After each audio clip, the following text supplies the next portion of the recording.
Bom, pessoal, agora então a gente vai dar continuidade, tá? Vamos melhorar esse nosso algoritmo, colocar assim de uma forma mais organizada e mais dentro do que é necessário realmente para você depois implementar isso aqui nas tuas linguagens de programação, tá ok? Então, vamos lá. Para que eu possa então dar continuidade, eu vou explicar algumas coisinhas para vocês aqui. Vejam, pessoal, que a gente passou aqui então as fases na concepção de algoritmo e agora, pessoal, vem uma coisa muito importante que são as variáveis e tipos de dados. Então, para que a gente possa estar então implementando esse algoritmo, a gente vai ter que acrescentar algumas coisas aqui fundamentais, que são variáveis e tipos de dados, tá ok? Porque simplesmente aqui eu tenho aqui, ó, ler a primeira nota, no 5, ler a segunda nota, 7, tá ok? Agora eu pergunto para ti, mas sim, mas onde é que eu vou deixar esse conteúdo aqui? Essa nota vai ficar, em que lugar que vai ficar essa nota, tá certo? Vai ficar armazenada onde? Aí tu vai me dizer, bah, sabe que eu não sei.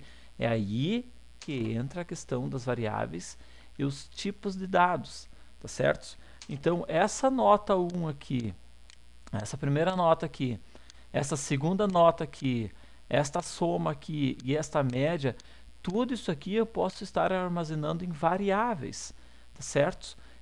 O que são variáveis, então? Variáveis são expressões que podem conter ou armazenar valores. Então ele pode conter um valor já predefinido, como eu posso então estar armazenando. Que nem aqui eu leio e armazeno então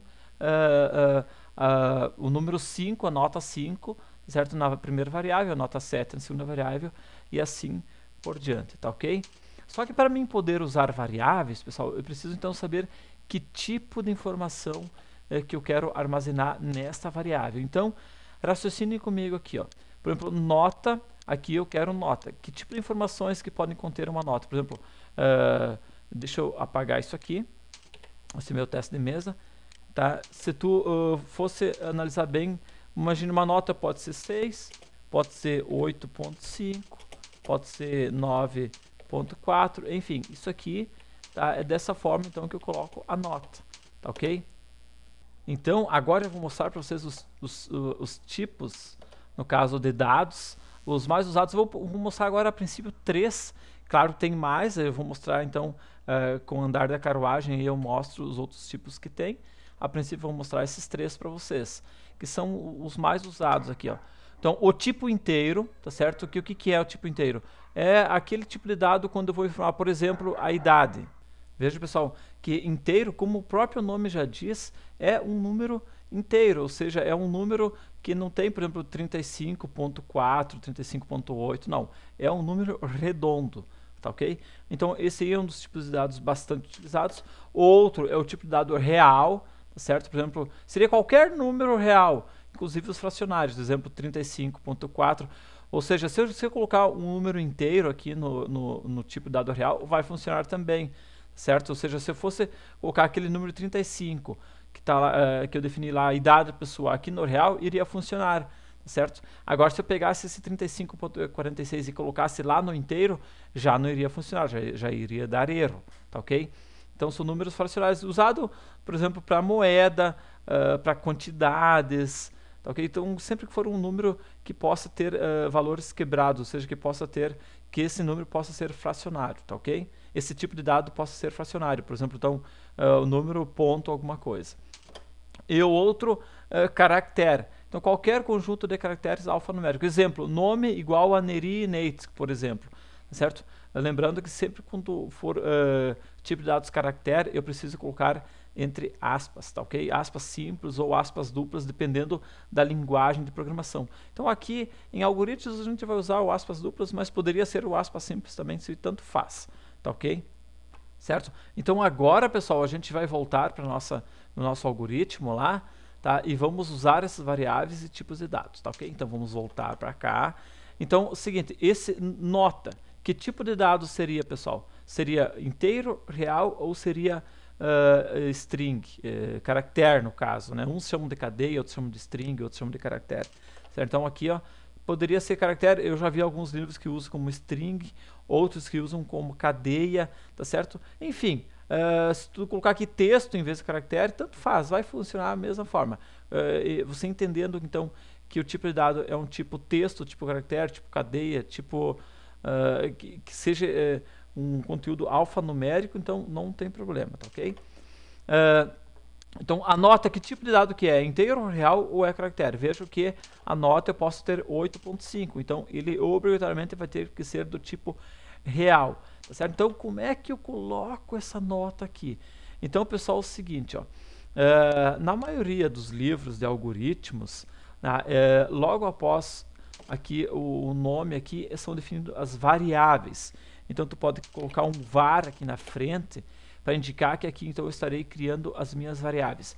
Se você for implementar isso aqui lá em Java ou lá em C, você não precisa colocar aqui antes do início. Você pode vir aqui e estar colocando essas variáveis diretamente aqui dentro do corpo do teu algoritmo, certo? Mas, por exemplo, que nem o Pascal, você já obrigatoriamente você tem que informar antes, tá ok? Então, assim, ó, a gente, para não dar problema, a gente vai colocar aqui no começo, tá ok? E na medida que a gente for transformando isso aqui lá para o Pascal, ou lá para o C, ou lá para o Java, a gente vai começar, então, a transformar isso aqui, então, lá, de forma que o compilador possa, então, interpretar sem problemas nenhum, tá ok?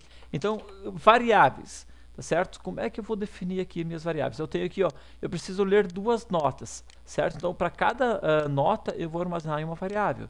Então, a gente pode fazer assim, ó, var nota 1, certo? E nota 2. Dessa forma, eu estou criando, estou definindo duas variáveis. Agora eu preciso definir que tipo de dados que é, se é do tipo então, real, caractere ou inteiro. Então, para você definir, vocês podem colocar assim, ó, 2 pontos aqui, ou colocar assim, ó, de real, tá ok? Então, aqui eu estou entendendo que estamos criando duas variáveis, uma chamada nota 1, outra chamada 2, que é do tipo real, tá ok? E var aqui para indicar que isso aqui é uma variável. Então, pessoal, aqui onde eu diz ler a primeira nota, eu posso especificar da seguinte forma, ler nota 1. Por quê? Porque a nota 1 ela vai ficar, então, dentro desta variável aqui. Eu também posso fazer isso aqui. Antes de eu ler, deixa eu calcular aqui. Como aqui está dizendo calcular a média de duas notas e mostrar, vamos botar assim, ó, que a nota 1, vejo que eu já estou passando para ela, recebe. Nota 1 recebe, vamos botar aqui, então, 5. Nota 5, tá ok? A grande maioria dos livros fazem da seguinte forma para indicar, então, que essa variável vai receber 5. Eles fazem assim, a maioria dos livros fazem dessa forma aqui. Então, nota 1 está recebendo 5. Então, isso aqui é a mesma coisa que eu dissesse assim, ó, que a nota 1, então, nota 1 recebe o valor de 5, tá certo? Então isso aqui é a mesma coisa, tá ok? Essas duas barras aqui indicam um comentário, então a gente já está colocando aqui só para ficar bem fácil de vocês entenderem. Então, seguindo esse mesmo raciocínio, então agora eu coloquei o seguinte, nota 2, tá? Recebe 7, vamos supor, tá ok? Vejam que eu estou substituindo aquela antiga forma de inserir os valores. Certo? Então, pessoal, é o seguinte, agora na próxima aula a gente vai dar continuidade, porque a gente vai ter que criar mais variáveis e vamos fazer o teste de mesa, ver outras formas de representar este algoritmo, e daí a gente já vai começar então a implementação em Java, em C e em Pascal, tá ok? Então, pessoal, até a próxima aula, tchau!